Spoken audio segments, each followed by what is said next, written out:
دیکھو خوب اچھی طرح سمجھو کہ اللہ تعالیٰ نے جو ہمیں پیدا کیا ہے نا، اس پیدائش کا بڑا مقصد ہے کہ اللہ اور بندے کا تعلق مضبوط ہو جائے. تو یہ تعلق بولنے سے نہیں ہوتا، یہ تعلق تنہائی میں عبادت کرنے سے ہوتا ہے. تبھی قرآن کیا کہہ رہا ہے؟ ہدی للمتقین، یہ کتاب ہدایت ہے پرہیزگار لوگوں کے لیے، یعنی جو پرہیزگار بننا چاہتے ہیں.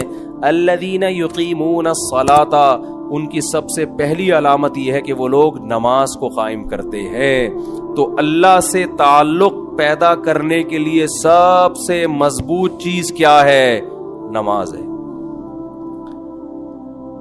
اس کے بغیر اللہ سے ریلیشن قائم نہیں ہوتا. نالج میں اضافہ ہو جائے گا، معلومات بڑھ جائیں گی.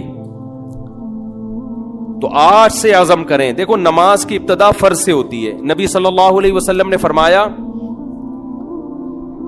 کہ انسان جتنا اللہ کے قریب اس عبادت سے ہوتا ہے جو اللہ نے فرض کی ہے، اتنا تقرب کسی اور چیز سے حاصل نہیں کر سکتا. حضرت عمر نے دیکھا کہ ایک صحابی کے بارے میں پوچھا، فجر میں نہیں تھے. کسی نے کہا کہ وہ ساری رات عبادت کرتے رہے، آنکھ لگ گئی تھی. تو حضرت عمر نے فرمایا کہ ساری رات سوتے رہتے اور فجر کی نماز جماعت سے پڑھ لیتے، یہ زیادہ محبوب ہے اللہ کو اس بات سے کہ ساری رات عبادت کریں. کیوں؟ ساری رات عبادت فرض نہیں تھی. فجر کی نماز جماعت سے پڑھنا کیا ہے؟ وہ فرض ہے. تو فرائض کے بعد پھر نوافل ہیں، اور نوافل کی کثرت نبی صلی اللہ علیہ وسلم نے فرمایا کہ انسان کثرت سے عبادت کرتا ہے اپنے ضروری کاموں سے کو نمٹا کے. فرمایا کہ اتنی عبادت کرتا ہے کہ یہاں تک اللہ تعالیٰ فرماتے میرا ایسا محبوب بن جاتا ہے کہ میں اس کی آنکھ بن جاتا ہوں جس سے وہ دیکھتا ہے، میں اس کے کان بن جاتا ہوں جس سے وہ سنتا ہے، میں اس کے ہاتھ بن جاتا ہوں جس سے وہ پکڑتا ہے، میں اس کے پاؤں بن جاتا ہوں جس سے وہ چلتا ہے. یعنی یہ مبالغہ ہے. کیا مطلب؟ کوئی کام اس کا پھر میری مرضی کے خلاف نہیں ہوتا. ایسی اللہ کی محبت اسے ملتی ہے. تو بھائی عمل کے لیے صرف علم کافی نہیں ہے، اللہ سے تعلق ضروری ہے. اور یہ خوب اچھی طرح سمجھ لیں، یہ جو آج ڈپریشن، اسٹریس، ٹینشن، یہ سب چیزیں ہیں نا، یہ مسئلے گولیوں سے حل ہونے والے نہیں ہیں، یہ نفسیاتی ڈاکٹروں سے حل ہونے والے نہیں ہیں. اس کا قرآن میں اللہ نے ایک ہی علاج بتایا، فرمایا الا بذکر اللہ تطمئن القلوب. اللہ کا لفظ دیکھو، اللہ کا مطلب خبردار. دیکھو قرآن اگر ایک اعلان کر رہا ہے تو اس کے پیچھے خبردار کا لفظ لگانے کی ضرورت نہیں ہے، بس اللہ کی طرف سے اناؤنسمنٹ کافی ہے. وہ اتنی اناؤنسمنٹ بذکر اللہ تطمئن القلوب کہ اللہ کے ذکر سے لوگوں کو دلوں کو سکون ملتا ہے. یہ اللہ کی طرف سے اتنا کہہ دینا کافی تھا یا نہیں تھا کہ اللہ کو یاد کرنے سے دلوں کو سکون ملتا ہے؟ تو کافی تھا نا اتنا. لیکن اللہ نے کیا فرمایا؟ الا سنو. یہ اس لیے کہ تمہیں دنیا میں ہر شخص یہ بتا رہا ہوگا، کوئی کہہ رہا ہوگا شراب میں سکون ہے، کوئی کہہ رہا ہوگا نائٹ کلب میں سکون ہے، کوئی کہہ رہا ہوگا لڑکیوں سے دوستیوں میں سکون ہے، کوئی کہہ رہا ہوگا کہ چرس پینے میں سکون ہے، کوئی کہہ رہا ہوگا کہ جی گرم گرم کڑک دودھ پتی پینے میں سکون ہے، کوئی کہہ رہا ہوگا کہ جی چرس میں سکون ملے گا تمہیں، کوئی کہہ رہا ہوگا زنا میں سکون ملے گا، کوئی کہہ رہا ہے ڈپریشن کی گولیاں کھانے میں سکون ہے، کوئی کہہ رہا ہے کہ نفسیاتی ڈاکٹر سے یا سائیکیٹرک سے علاج میں سکون ہے. اللہ فرماتے ہیں الا سنو، میں بتا رہا ہوں یہ سب غلط باتیں کر رہے ہیں. حقیقت میں تمہیں سکون صرف اللہ کو یاد کرنے میں ملے گا، اس کے علاوہ کسی چیز میں نہیں ملے گا. آپ کہہ سکتے ہو یار ہم تو ذکر کر کے ٹرائی کر کے دیکھ لیا، ہمیں کوئی سکون نہیں ملا. جو سکون سٹا لگانے میں ملتا ہے وہ ہمیں ذکر کرنے میں نہیں ملتا. ایک چرسی کو آپ بولو کہ تو چرس چھوڑ، لا الہ الا اللہ کی 100 دفعہ تسبیح پڑھ لے، تجھے سکون ملے گا. وہ کہے کہ میں نے تو پڑھ کے دیکھ لیا، مجھے تو مل نہیں رہا. چھٹا لاؤ، بڑا مزہ آئے گا. نہیں آ رہی بات سمجھ میں؟ جبکہ قرآن کیا کہہ رہا ہے؟ یہ غلط ہے. قرآن کہہ رہا ہے خبردار، یہ سب غلط باتیں کر رہے ہیں. اللہ اگر تو صحیح کہہ رہا ہے تو چرسی کو تو چرس میں جو سکون ملتا ہے وہ تسبیح پڑھنے میں نہیں ملتا. بات آ رہی ہے؟ اصل میں سکون کی ڈیفینیشن ہی آپ نہیں سمجھے. یہ سکون نہیں ہے جو چرسی کو مل رہا ہے، یہ وقتی طور پر اس کی جو ڈپریشن چرس نہ پینے سے پیدا ہوئی ہے نا، جو باڈی کی ایک ڈپریشن ہے، وہ وقتی طور پہ ختم ہوئی ہے. اگر چرسی کا چرس میں سکون ہوتا تو بار بار چرس کیوں مانگتا وہ؟ چرس نہ ملنے سے اس کی طبیعت کیوں خراب ہو جاتی؟ جو موسیقی کے اور گانے سننے کے رسیالے ہیں ان کا سکون اگر دیکھو دنیا میں زیادہ تر ڈپریشن کے مریض گلوکار بنتے ہیں، یہ تحقیق ہے. زیادہ تر ڈپریشن کے مریض جو میوزیشین ہوتے ہیں نا وہ بنتے ہیں، خودکشیاں کر لیتے ہیں. اچھا مجھے بتاؤ چرس میں زیادہ سکون ہے یا ہیروئن میں؟ مجھے یہ بتاؤ. ہیروئن میں زیادہ سکون ہے، ایسا ہی ہے نا؟ اب چرس کا چھوڑنا آسان ہے، ہیروئن کو چھوڑنا مشکل، کیونکہ اس میں جو مزہ ہے وہ چرس میں نہیں ہے. لیکن آپ کو پتا ہے ہیروئنچی کا انجام کیا ہوتا ہے؟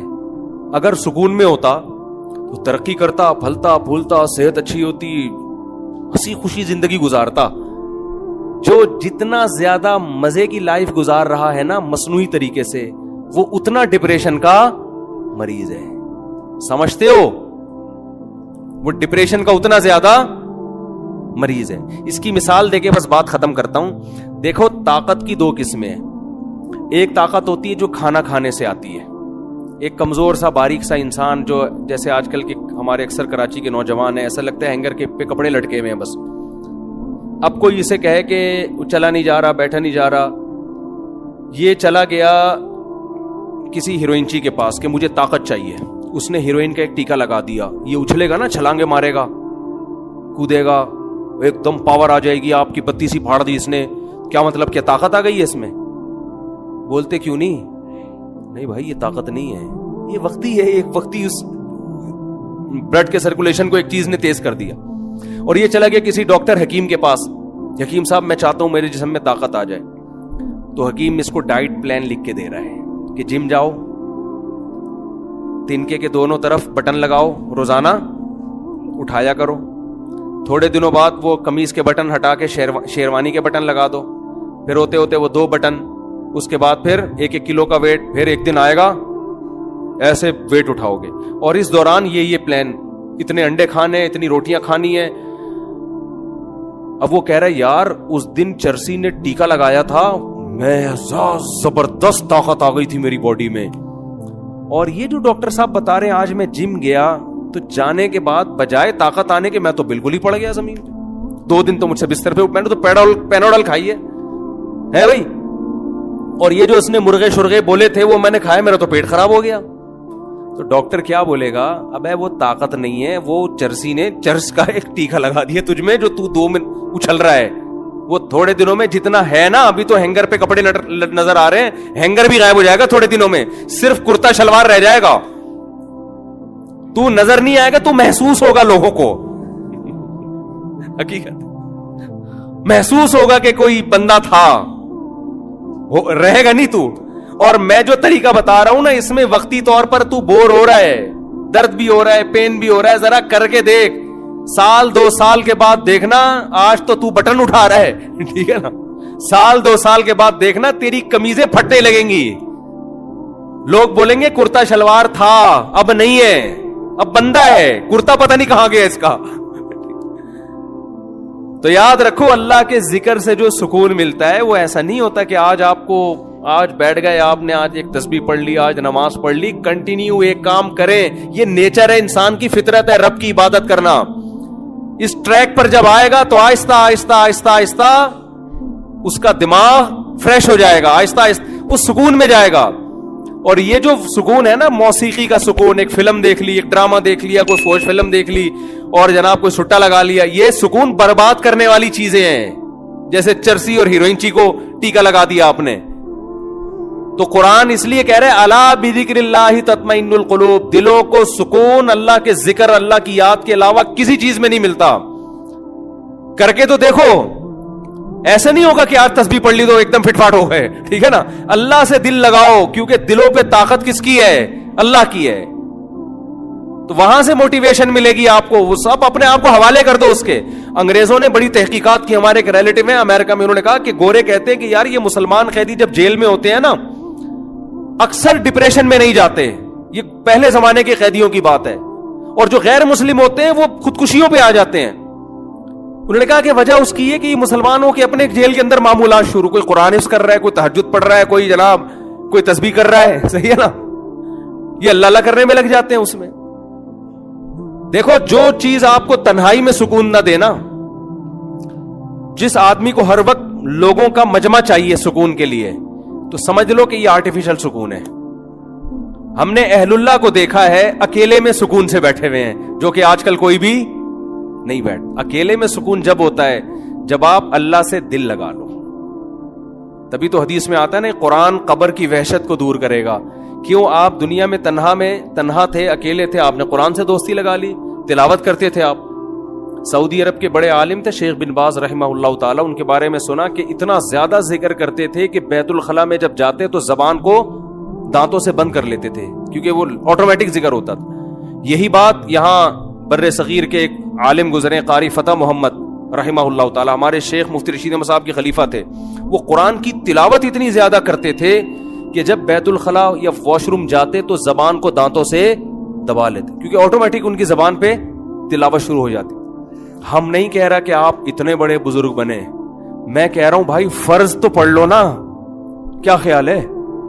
کتنا اچھا لگتا ہے یار, صبح انسان نہا دھو کے منہ صاف ستھرا کر کے نیٹ کلین ہو کے اللہ کے گھر کی, وہ وقار زکا کا نام تو سنا ہوگا سب لوگوں نے, ان کا میں نے محترم کا ایک کلپ دیکھا, مجھے خیال ہوا یار یہ بیان میں بتانے کا ہے. وہ اس وقار زکا صاحب نے کیا کیا کہ صبح فجر کی نماز پڑھنے نہا دھو کے محترم جا رہے ہیں اور محترم صاحب اپنا کلپ بنا رہے ہیں, اور اس کا نام لکھا ہوا ہے 100 چوہے کھا کے بلی چلی حج کو. بھائی بات سمجھے, 100 چوہے کھا کے بلی چلی. مجھے بڑا اچھا لگا, میں نے کہا یار یہ کیا. تو وقار زکا صاحب نے کہا کہ دیکھو ٹھیک ہے, ہم 100 چوہے ہم نے کھائے ہیں دن بھر میں, لیکن ایک کام ہم اچھا کر رہے ہیں.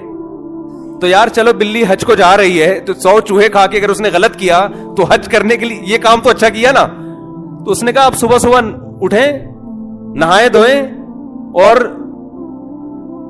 فجر کی نماز جا کے پڑھیں. تو مجھے اس لیے اچھا لگا کہ یار ایک لبرل آدمی جب اس طرح کی بات کرے گا نا تو چلو ایک اچھا پیغام دیا نا لوگوں کو کہ یار سارا دن آپ بے شک بیٹھ کے 100 چوہے کھا لو, دن کی ابتدا تو تمیز سے کرو نا.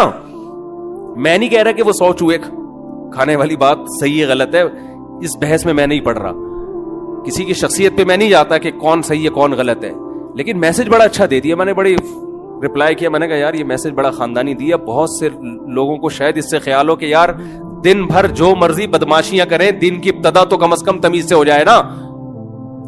تو صبح صبح نہا دھو کے آپ کبھی نہاؤ نہیں, بے شک سردیوں میں وضو کر لو آپ, ویسے نہا کے آؤ ٹھنڈے پانی سے, مزہ نہ آئے پیسے واپس.